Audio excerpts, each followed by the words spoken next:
information. Principal Kafele, the issue of poverty, which is clearly a backdrop to some of the discussions that you have with both teachers as well as young people. How often is it a reason to then not expect kids to perform? In other words, we talk a lot about low expectations, and often it's the excuse that poverty affects everything and the learning. But when it's not an issue, there is still a gap. Right. And the Shaker Heights, Ohio research has pointed to that you could take young black men in affluent suburban communities, and there is still a difference in their reading, their math scores, compared to white kids. Yeah.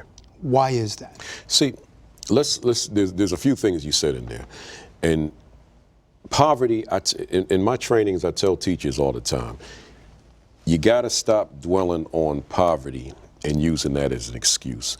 Because when we made the decision that we wanted to become educators, whatever that spark was and whenever it took place, we knew poverty was there, particularly if we said we were going to go into impoverished school areas where schools are, economically disadvantaged school districts. We knew poverty was there, but we still felt I can make a difference. I can make an impact. So when that kid comes into my classroom, I can't change his condition.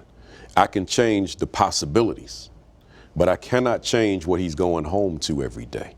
So I'm not going to dwell, therefore, on that which I have no control over. So I say, let's leave the poverty alone, which includes limited opportunities, limited access, limited exposure. I said, let's dwell on those variables which we can control. And here's the number one variable: your classroom. Your classroom is that variable, that little space within a building that theoretically you have control over. I said theoretically speaking.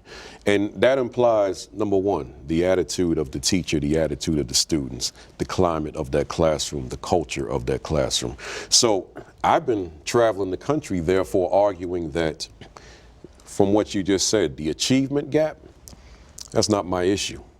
The 21 years that I've been an educator, 7 as a classroom teacher in New York and New Jersey, and then 14 as a principal in New Jersey, never has the achievement gap been my area of focus or my focus of attention.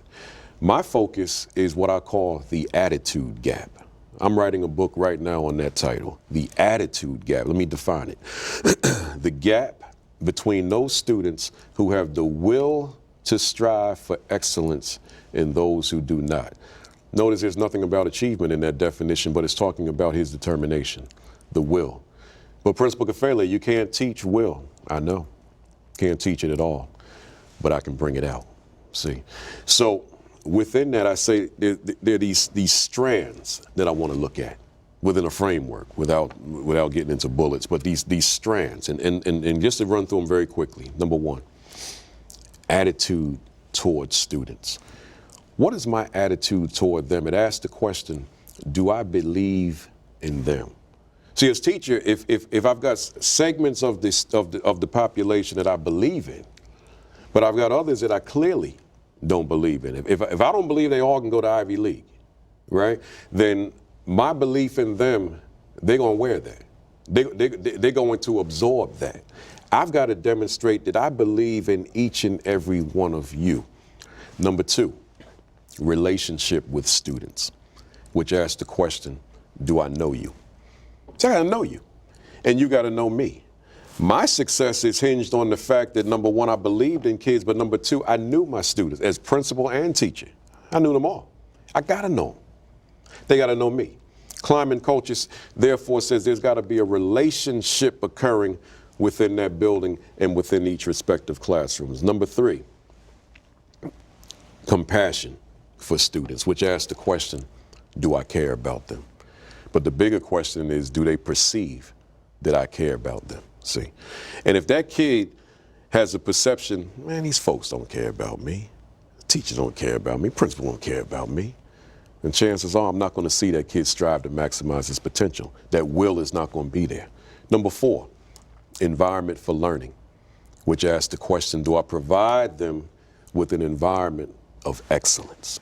What does that overall classroom environment look like? And that's a whole broader conversation. Number 5, relevance in instruction, which is a very important question, which asks, do I realize who they are? Am I being culturally responsive to the learners in my classroom? Am I considering who's sitting in my classroom, or am I being generic and just giving them all the same thing? And then finally, empowerment for success, which asks the question, do I teach him how to fly? Do I teach this kid who he is and what he is as a young man who happens to be an African-American young man, or whomever it might be in the classroom?